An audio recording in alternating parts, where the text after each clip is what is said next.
ಇಂದು ಏನು ರಾಜ್ಯಸಭಾ ಚುನಾವಣೆ ನಡೆದಿದೆ, ಭಾರತೀಯ ಜನತಾ ಪಾರ್ಟಿಯ ನಮ್ಮ ಅಭ್ಯರ್ಥಿ ಆಗಿದ್ದಂಥ ನಾರಾಯಣ ಬಾಂಡ್ಗೆಯರವರು 47 ಮತಗಳನ್ನು ಪಡೆದುಕೊಂಡು ವಿಜಯಶಾಲಿ ಆಗಿದ್ದಾರೆ, ಗೆದ್ದಿದ್ದಾರೆ. ಭಾರತೀಯ ಜನತಾ ಪಾರ್ಟಿಯ ಪರವಾಗಿ ನಾನು ಅವರಿಗೆ ಹೃತ್ಪೂರ್ವಕವಾಗಿ ಅಭಿನಂದನೆಯನ್ನು ನಾನು ಸಲ್ಲಿಸ್ತಾ ಇದ್ದೇನೆ. ಮುಂದಿನ ದಿನಗಳಲ್ಲಿ ರಾಜ್ಯಸಭೆಯಲ್ಲಿ ಕರ್ನಾಟಕದ ಪರವಾಗಿ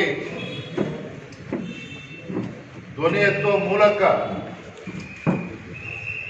ಕನ್ನಡ ನಾಡಿಗೆ ಒಂದು ನ್ಯಾಯ ಕೊಡ್ತಕ್ಕಂಥ ನಿಟ್ಟಿನಲ್ಲಿ ಅವರು ಕೂಡ ಸಕ್ರಿಯವಾಗಿ ತಮ್ಮನ್ನು ತೊಡಗಿಸ್ಕೊಳ್ತಾರೆ ಅನ್ನೋ ವಿಶ್ವಾಸ ನಮ್ಗೆ ಸಂಪೂರ್ಣವಾಗಿದೆ. ನಮಗೆ ತುಂಬ ಸಂತೋಷವೂ ಕೂಡ ಆಗಿದೆ ಇವತ್ತು ಅವ್ರು ಗೆದ್ದಿರ್ತಕ್ಕಂಥದ್ದು. ಮತ್ತೊಂದು ಕಡೆ ನಮ್ಮ ಬಿಜೆಪಿ JDSನ ಅಭ್ಯರ್ಥಿ ಮೈತ್ರಿ ಅಭ್ಯರ್ಥಿ ಕುಪೇಂದ್ರ ರೆಡ್ಡಿ ಅವರು ಕೂಡ ಅಖಾಡದಲ್ಲಿದ್ದರು. ನಾವು ನಿರೀಕ್ಷೆಯಲ್ಲಿದ್ವಿ, ಯಾಕಂದರೆ ರಾಜ್ಯದಲ್ಲಿ ಇವತ್ತು ಹೊಸ ಸರ್ಕಾರ ಏನು ಅಸ್ತಿತ್ವಕ್ಕೆ ಬಂದಿದೆ. ಆಡಳಿತ ಪಕ್ಷದ ಶಾಸಕರಲ್ಲೇ ಒಂದು ರೀತಿಯ ಅಸಮಾಧಾನ,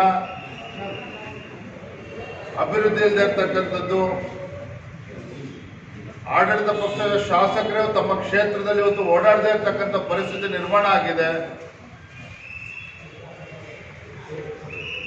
ಹಾಗಾಗಿ ಅವರಲ್ಲೂ ಕೆಲವು ಬೆಂಬಲವನ್ನು ನೀಡ್ತಾರೆ ಅನ್ನುವ ನಿರೀಕ್ಷೆಯಲ್ಲಿ ನಾವು ಎರಡು ಪಕ್ಷದವರು ಇದ್ದಿದ್ದಂತೂ ನಿಜ.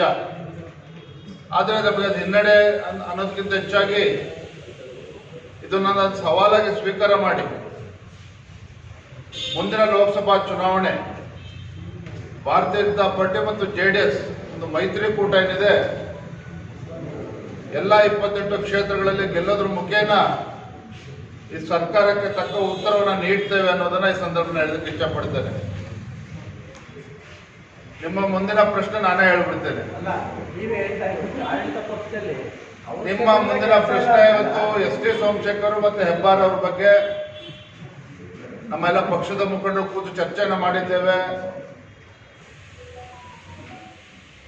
ಅಡ್ವೊಕೇಟ್ ಜೊತೆ ಕೂಡ ನಾವು ಚರ್ಚೆನ ಮಾಡಿದ್ದೇವೆ. ಸಮಯ ಇದೆ, ಅದನ್ನ ವರಿಷ್ಠರ ಜೊತೆ ಚರ್ಚೆ ಮಾಡಿ ಯಾವ ನಿರ್ಧಾರವನ್ನು ಕೈಗೊಳ್ಳಬೇಕು, ಎಲ್ಲ ಲೀಗಲ್ ಕನ್ಸಲ್ಟೇಷನ್ ಎಲ್ಲ ಅವ್ರ ಜೊತೆ ಚರ್ಚೆ ಮಾಡಿ ಅದನ್ನ ಸೂಕ್ತ ನಿರ್ಧಾರವನ್ನ ನಾವು ತೆಗೆದುಕೊಳ್ತೇವೆ.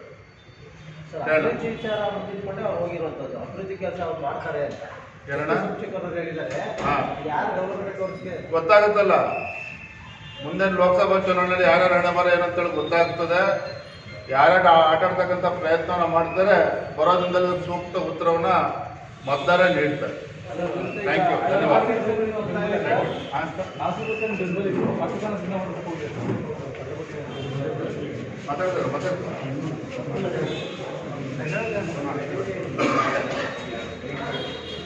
ಭಾರತೀಯ ಜನತಾ ಪಾರ್ಟಿ ಒಬ್ಬ ಸಾಮಾನ್ಯ ಕಾರ್ಯಕರ್ತರನ್ನು ಗುರುತಿಸಿ ರಾಜ್ಯಸಭಾ ಸದಸ್ಯತ್ವಕ್ಕೆ ನನ್ನನ್ನು ಗುರುತಿಸಿದ್ದು ನಮ್ಮ ಕೇಂದ್ರದ ಅಧ್ಯಕ್ಷರಾದಂಥ ಸನ್ಮಾನನೀಯ ನಡ್ಡಾಜಿಯವರಿಗೂ, ನಮ್ಮ ರಾಜ್ಯ ಅಧ್ಯಕ್ಷರಾದಂಥ ಸನ್ಮಾನನೀಯ ವಿಜೇಂದ್ರ ಯಡಿಯೂರಪ್ಪನವರಿಗೂ ಹಾಗೂ ನಮ್ಮ ಕೇಂದ್ರ ಮತ್ತು ರಾಜ್ಯದ ಎಲ್ಲ ನಾಯಕರಿಗೂ ಮೊದಲು ನಾನು ಅಭಿನಂದನೆ ಸಲ್ಲಿಸ್ತಾ ಇದ್ದೇನೆ.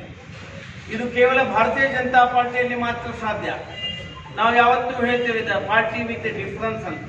ಒಬ್ಬ ಸಾಮಾನ್ಯ ಕಾರ್ಯಕರ್ತನನ್ನು ಇಂತಹ ಉನ್ನತ ಸ್ಥಾನದಲ್ಲಿ ಸ್ಥಾನಮಾನ ಕೊಡ್ತಕ್ಕಂಥದ್ದು ಭಾರತೀಯ ಜನತಾ ಪಾರ್ಟಿ. ಯಾರು ತಕ್ಕ ಸಿದ್ಧಾಂತದ ಜೊತೆಗೆ ಇದ್ದಾರೆ, ಯಾರು ಅಭಿವೃದ್ಧಿಯ ಪರವಾಗಿ ಇದ್ದಾರೆ, ಅಂಥವರನ್ನು ಸೂಕ್ಷ್ಮವಾಗಿ ಭಾರತೀಯ ಜನತಾ ಪಾರ್ಟಿ ಗಮನಿಸ್ತಾ ಇದೆ. ಮುಂದೆ ಬರ್ತಕ್ಕಂಥ ದಿವಸಗಳಲ್ಲಿ ನನ್ನಂಥ ಸಾಮಾನ್ಯ ಕಾರ್ಯಕರ್ತರಿಗೆ ಅವಕಾಶ ಕೊಟ್ಟದ್ದು ಕಾರ್ಯಕರ್ತರಲ್ಲಿ ಇನ್ನೂ ಹೆಚ್ಚಿನ ಶಕ್ತಿ, ಹುಮ್ಮಸ್ಸು ತುಂಬಿದೆ. ಇನ್ನೂ ಹೆಚ್ಚಿನ ಶಕ್ತಿ ಪ್ರಯತ್ನದಿಂದ ಭಾರತೀಯ ಜನತಾ ಪಾರ್ಟಿಯನ್ನು ಗಟ್ಟಿಯಾಗಿ ನಾವು ಕಟ್ಟೋಣ ಅಂತ ಹೇಳ್ತಾ ಇದ್ದೇನೆ. ನಮಸ್ಕಾರ.